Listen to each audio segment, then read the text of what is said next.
So Amazon talks a lot about this day one. It's always day one. Well, in reality, when you're building a network, it's almost always day two, right? Because you've done your RF projections, and you've figured out how many access points and how much spectrum you have available, and you've built out a network. But over time, as usage on that network grows, entropy grows, right? The network tends toward chaos. The universe tends towards disorder, and that beautiful that beautiful network that you had, it gets harder and harder to keep track of exactly how well optimized it is for the purpose. We are all assuming that you have made your expert calculations when you do your you do your initial installs. Certainly, if you are at any size, you are being very careful about your investments. When you get started, I became a WISP because that was the only way I could get internet to my house. Right? I lived 50 miles out in the wilderness, and there wasn't any type of terrestrial service. So the first efforts were pretty haphazard, but as time went on, I discovered the need to do a little bit more central planning.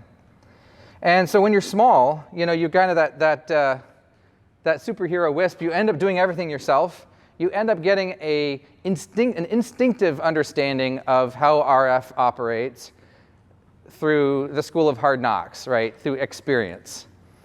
As your company grows, this is what we see, the number of people who, the percentage of people in the company who have a lot of experience with RF drops. It's just a natural effect. You start getting people who are specialized. You're no longer the chief cook and bottle washer and RF engineer. You now need to think about things like running your business and hiring other people who don't have the same RF experience that you do. So in the long term, as your network grows, you need replaceable expertise. You need people who can get up to speed quickly on actually operating a network. You need a team where everybody is able to pull their load. When we talk about the QoE features as well, the things that more Dan was talking about in the first session, but also Garrett, we were talking about that support view. We note that over time, the QoE is going to drop, right? As consumption grows, we were just hearing about the network where we're stuck at 1 gig, we can't yet upgrade to 2 gig.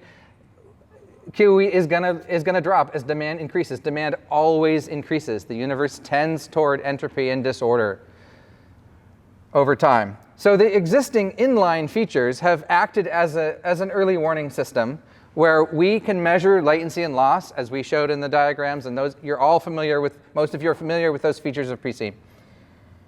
And they allow you to tell, okay, is the customer going to be unhappy? That's always the question we want to answer first, is let's make sure that the customer doesn't become unhappy.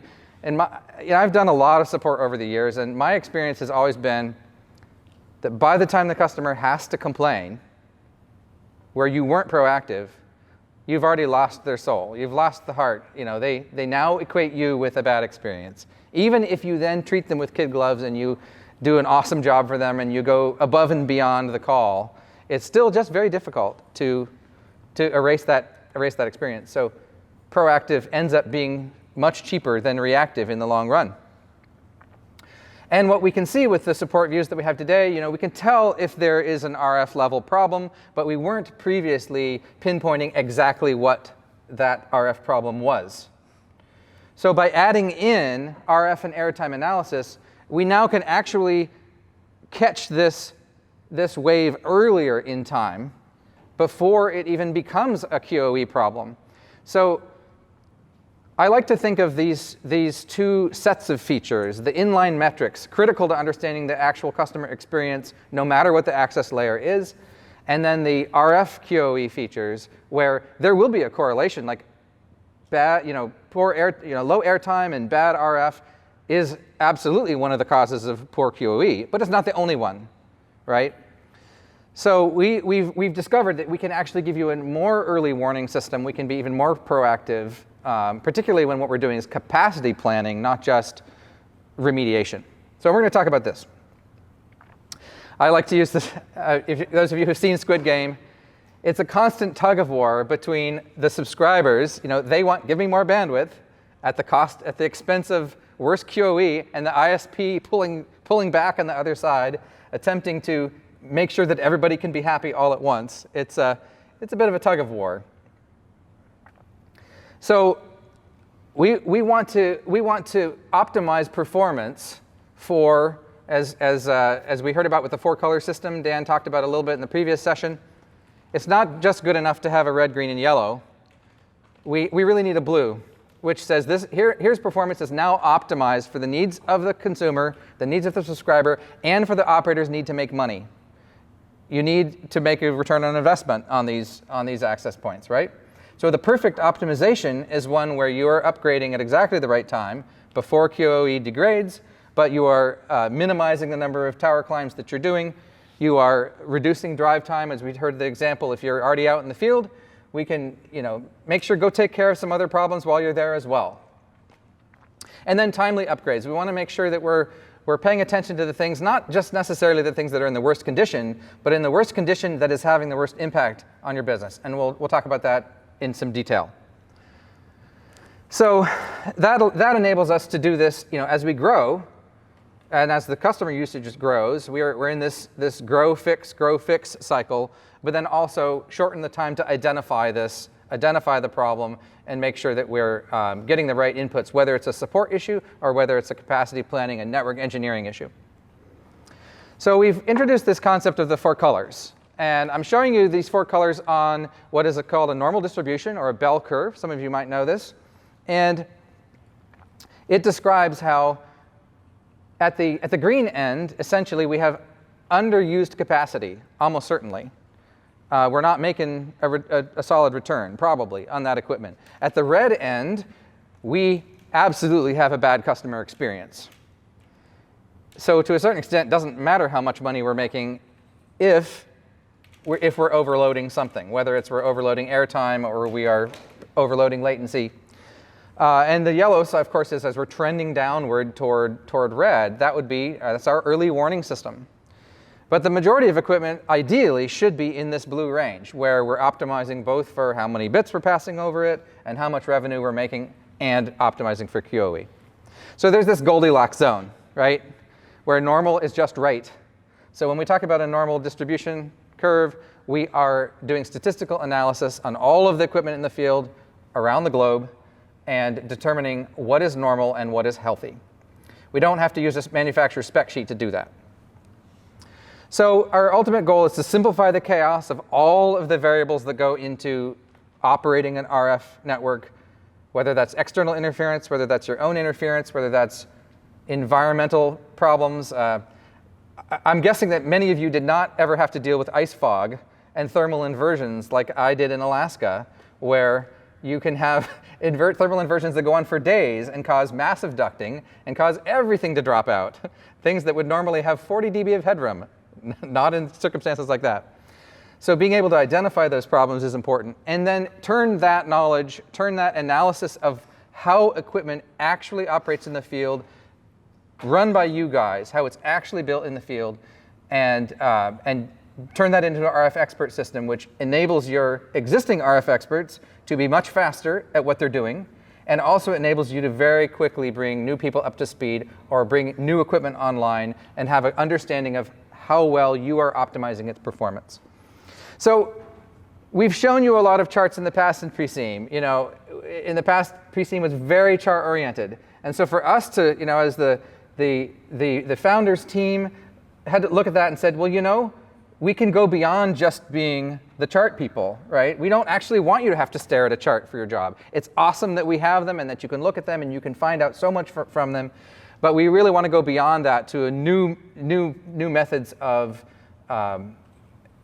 being able to very rapidly get to root causes. So all the charts are still there, and we've added a whole bunch more.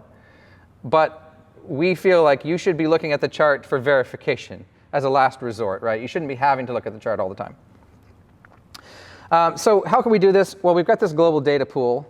We are ingesting an awful lot of metrics. We have, one of the reasons that we can't do this as a local system is that we really have to do this number crunching in the cloud with data from all over the globe. Just to give you an idea of the kind of scale we're operating at, we have over 400 ISPs as part of our network. And from each subscriber, we're collecting at least 400 data points per subscriber per minute. And that gives us about 400 billion metrics a day. I'm rounding some of these numbers, but it's actually much higher than that when you consider the inline metrics, but it's a very large data pool. And that enables us to do some really interesting things with this.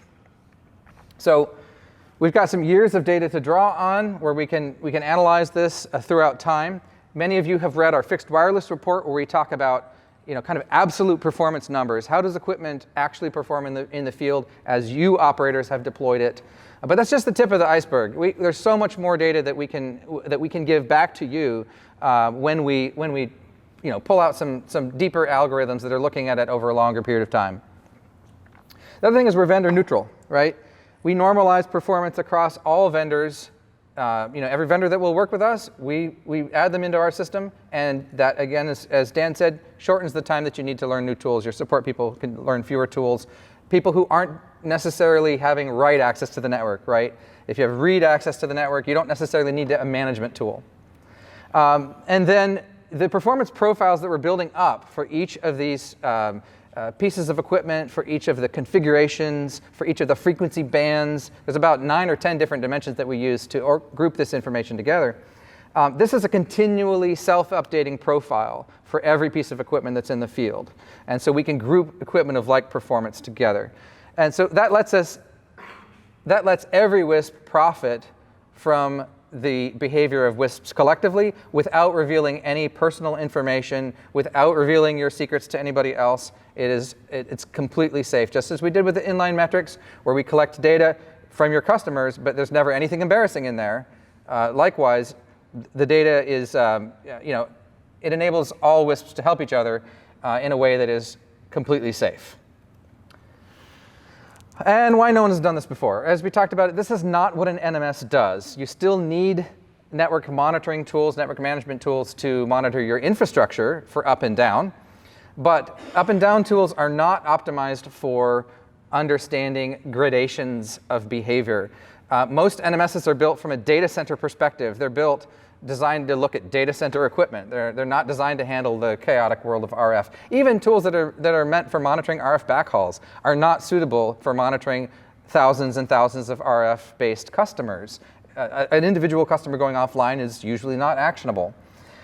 So to use NMS techniques at WISP scale usually means that there's a very high cost. There might be a high cost per element, but it's also a high operator cost to pay the kind of attention that you need to do to use like NMS features for every single item in your network.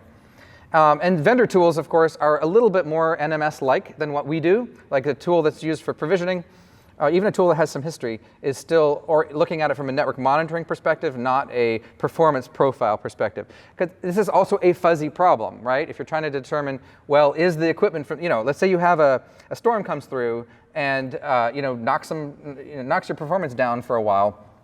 Well, clearly the storm is going to blow through, right? So you need to be able to look at this from it's not that the data is blurry. It's that to put it into focus, you have to look at it over a long period of time and with a very large set of data. Microwave is naturally chaotic. We've got short fade, we've got long fade, and you can't just set a static threshold.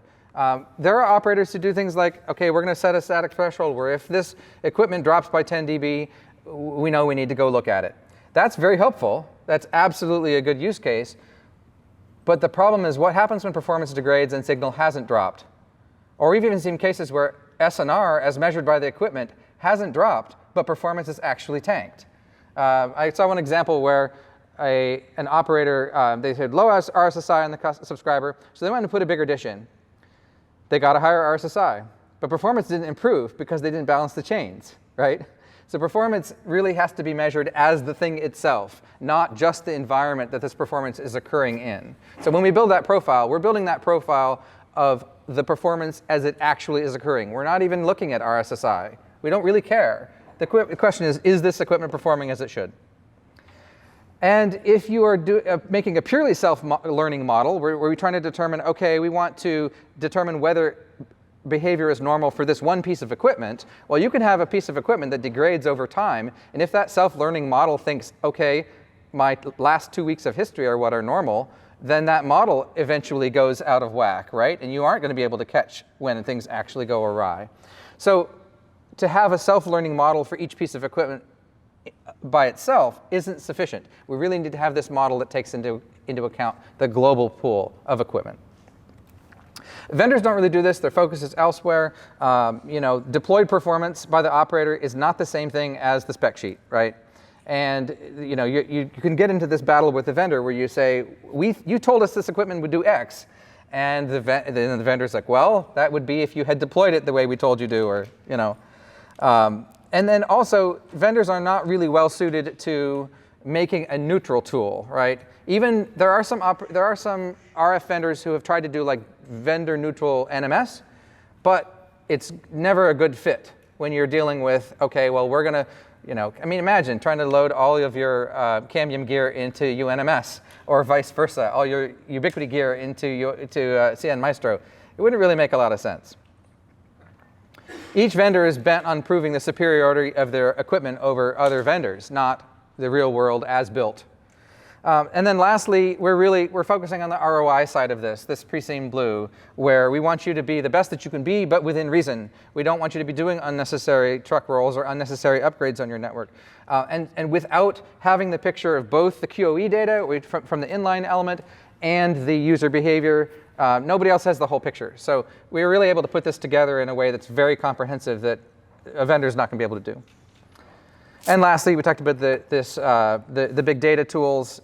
This is why we can't do on-premise. We really have to be able to analyze this with tools that are capable of handling trillions of transactions a day. So we saw this picture before. We've got the subscriber traffic QoE part of the network that goes from the core all the way to the end user's handset and phone. The RF analysis is just the last mile hop.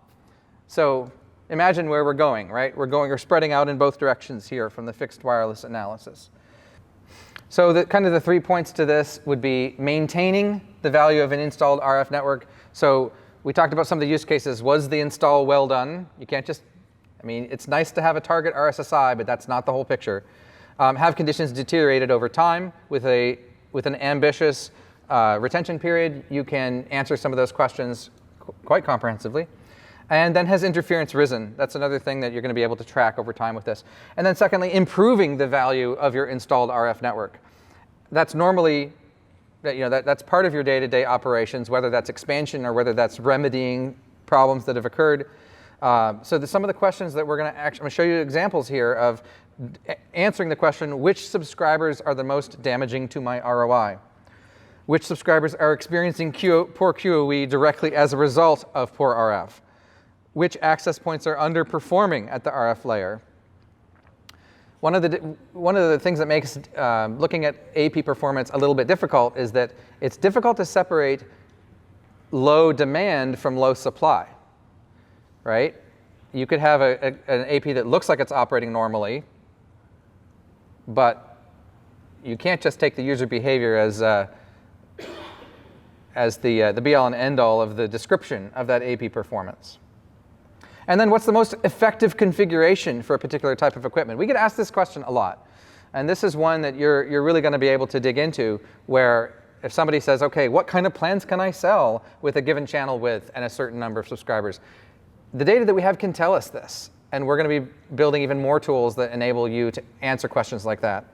Particularly for new equipment, you want to be able to say, OK, how is it going to actually do? You're going to actually be able to see that before you buy it. And then lastly, proving the value of an installed network. This is really one that is probably most often used in customer acquisitions and selling your WISP or merging your WISPs together. This happens all the time. And the network effect is that networks grow and they merge. That's what happens. So you're able to look at airtime headroom. In AP capacity, you would say, where can I add more users? How many users can I add? Dan talked about that in the first session. How many users is too many on a given access point? And then on the plan assurance side, what subscribers can't achieve the speed that they're paying for? It's actually hard to tell in some cases. And then where can I sell bigger plans? That's the other side of the AP capacity question. If you want to say, well, we want to raise our plans by 10 megabits each, what's going to happen to our network? And then lastly, evaluation. How much capacity is available across the entire network? How much capacity can be either burned in additional growth rate? You know, we see the annual growth rate, something like 17%, just naturally. If you just left 10 subscribers on the AP, they're going to be using 17% more airtime in the next year. Okay, we're now going to into some use cases.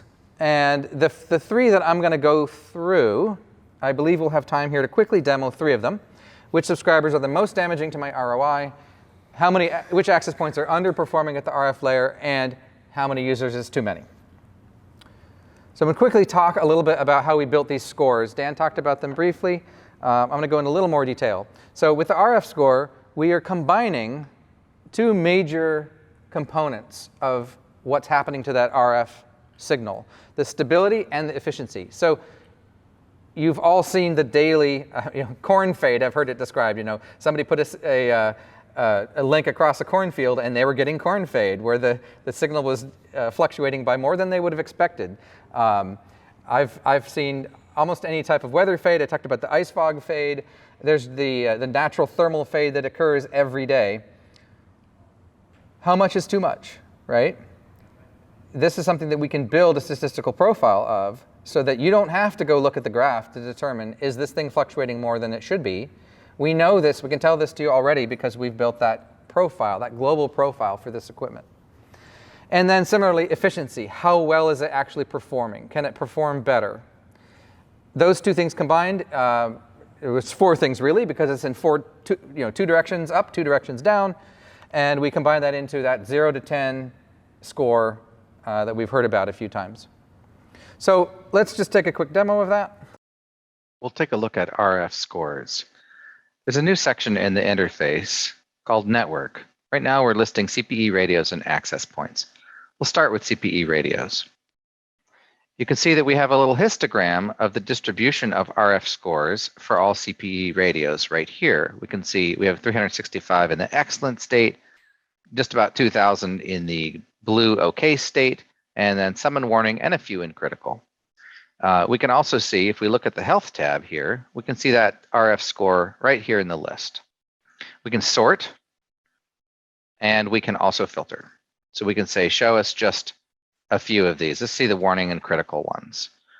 We can also use the card up here at the top to just show us exactly what we want to see. So if we sort by RF score, we're immediately going to get a list of the CPEs which are in the worst state from an RF perspective.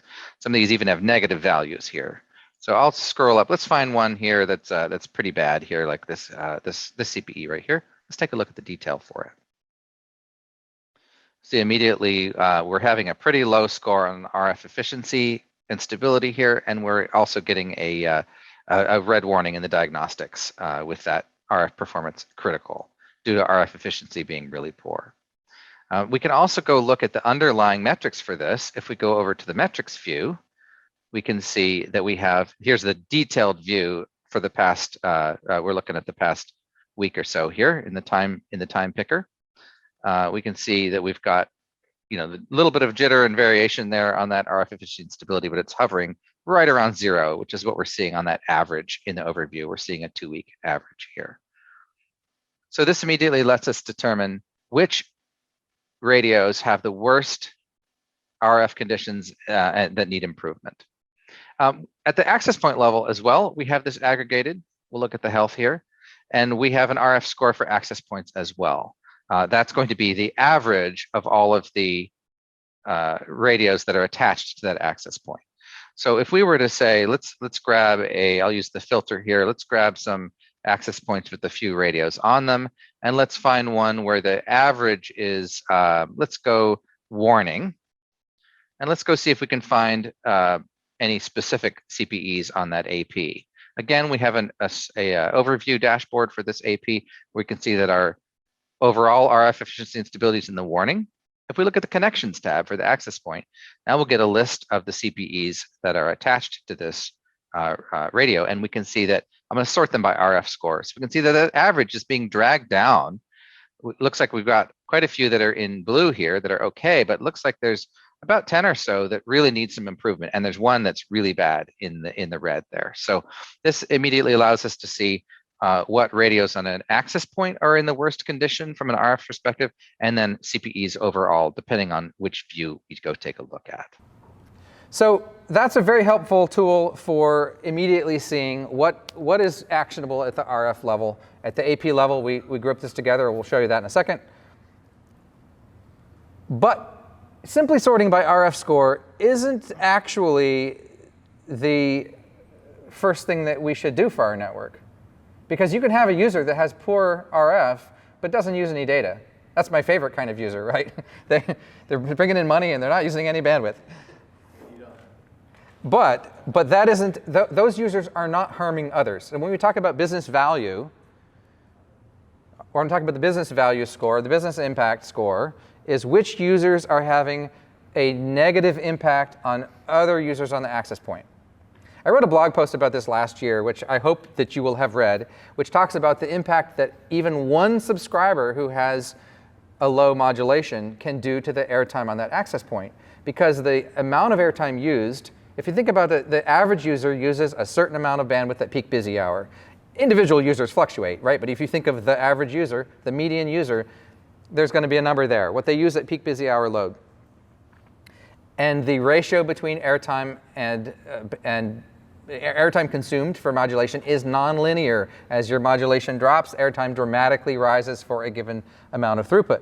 So we take three elements together, again, building up a statistical profile for each of these, the RF score that I just showed you, and then we take the AP contention. How loaded is this AP? Because you have some APs where, I mean, I think Ubiquity M, for example, where the number of elements on that, the number of subscribers on that AP has a negative impact on how much airtime is available, not even just how many bits are you pushing through the thing. And then the third part of that is this concept that we call airtime fairness, which is essentially how much airtime are you using. I mean, you could think of the inverse of this as greediness, right? If you have a user that uses a lot of airtime versus their plan speed, for example, they're causing a negative impact on other people's QoE on that. And you can see that in the QoE graphs today. You can see, okay, here's a subscriber that's transferring a lot of data, and they've got really high latency. They're making all of the latency on that access point rise for everybody else. So those three things together are combined to create this business value score. And how that actually operates is the RF score essentially measures the environment that you're in. The airtime fairness measures the user behavior. And the AP contention measures the operator behavior, because it's the operator's choice about how many users to put on that access point. The user decides what they're going to do in the internet. We have no control over that, other than to give them a plan speed. We don't have a lot of control over what they do. Let's take a look at that in demo. So it's great to know which subscribers and CPE radios have the worst RF conditions, but which ones do we actually need to go take action on first? That's going to be a combination of the environment and the user behavior. So let's take a look at the business value score. Again, we've got the histogram here in the card showing which ones are in the worst shape here. Let's take a look at the critical, the ones that are in a critical state. So these are radios where we have a combination of both poor RF and a lot of airtime usage. Let's take a look at this one here. There we go. We can see that we have really poor RF on this one. It's in the negative, and our business value score is critical because of that. That means we're consuming a fair amount of airtime. We can also take a look down, or scroll down a little bit more. You can see our link rate looks like it's going to be really low here, under 50 megs in the downlink and under 10 megs in the uplink. And so even a little bit of usage on that radio is going to use a lot of airtime. So from a quality perspective, we need to take care of radios with the low business value score first, and that's going to allow us to increase the total capacity that we have on our access points so we can add more customers. Access point health takes three things into account. The CPE RF scores, which we already showed, are based on the statistical profile of what we should be getting out of the CPEs. How much airtime is remaining, which can be an operator decision too, right? Primarily an operator decision. And then how overloaded is that AP, loaded or overloaded? So again, the RF scores are the environment that this AP is operating in. Airtime remaining is user behavior. AP contention, operator behavior. Just like we have business value for CPEs, we also have the concept of the health score for access points. Let's take a look at some of these that are in the warning state here. In particular, I'm going to take a look at one that has both a warning state and has high latency, because we know that high latency is going to contribute to a poor customer experience. Let's go dig into this and see why that health score is so low. This is an EPMP, looks like an EPMP 2000.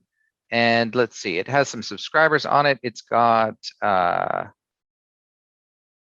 20 subscribers attached to it here in the dashboard.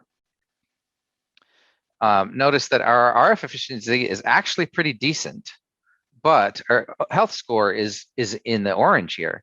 That's because we have low airtime available. That means that we are just simply using all the airtime that's available, particularly at peak busy hour, and that's contributing to that poor experience that customers are having. So let's think, how can we improve the amount of airtime available without changing anything else? Well, again, let's go over to that connections tab and let's take a look at the subscribers that are actually attached to this this EPMP. And let's take a look at their scores. Again, I'm going to sort by business value. And we're going to see that most of these, about half of them are pretty good and half of them are not so good. So if we were to improve the RF, notice that most of these that are in the yellow here, there's just a couple that are in the blue that have an RF score that's in the orange. But let's take a look at these here. Notice these here that have the worst business value, they also tend to have the worst RF scores. So we know that if we go improve the RF on these users, even if we just improve a few of them, we're going to improve the amount of airtime that's available on that access point, and we're going to improve the customer experience. So AP capacity, Dan talked about this a little bit. I'll talk about this briefly here.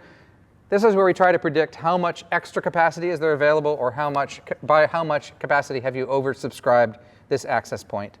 We take the RF conditions into account. That's the RF scores from all the CPEs. You know, that's going to include your interference. That's going to include your, whether there's asymmetry in your link speeds, anything having to do with that. Airtime remaining. So again, this is not the inverse of how much airtime is used. This is actually in real world capacity, how much airtime's left. And then the peak busy hour load. I imagine you all know about that, but that's figuring out what is normal for your network at peak busy hour. You might even have parts of the network where some urban, some rural, where there's a slight differentiation between peak busy hour.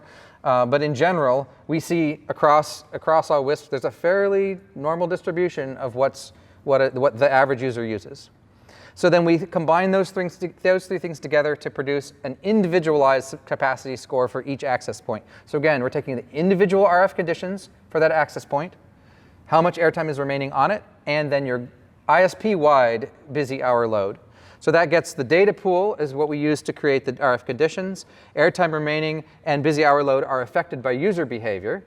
And then lastly, the operator behavior is also, because you're doing this, you're making decisions about oversubscription and capacity at the ISP level. That's how you set your plan speeds, how much compression you're doing on your backhauls. All those things go together to influence exactly how much bandwidth an individual subscriber can actually use. Let's look at access point capacity. So what we've done is we've turned this concept of how much airtime you have left and the modulations that you're getting on these particular users on that access point, and we've turned that back into a number that you can use that represents the total number of subscribers that you can either add or take away from that access point. So notice with these that have five users available, notice we still have some fairly healthy airtime. As we scroll back, let's go take a look at some of those that are in a worse condition, and notice that airtime is going to continue to drop along with that. That's the most significant factor. Let's take a look at one of these.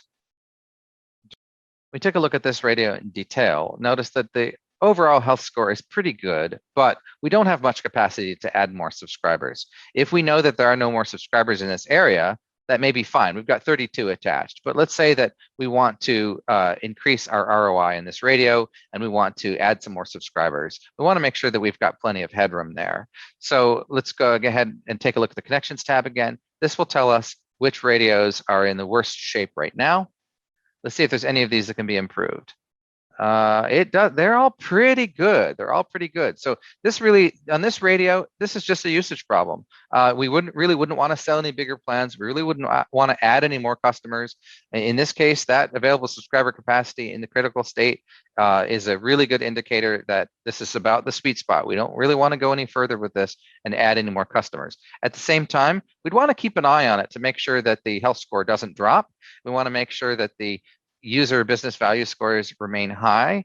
If any of those drop into the orange or the red, then you'd absolutely be starting to have some problems here on this access point in terms of latency and quality of experience. So this is a really good early indicator of conditions on that access point even before quality of experience problems begin.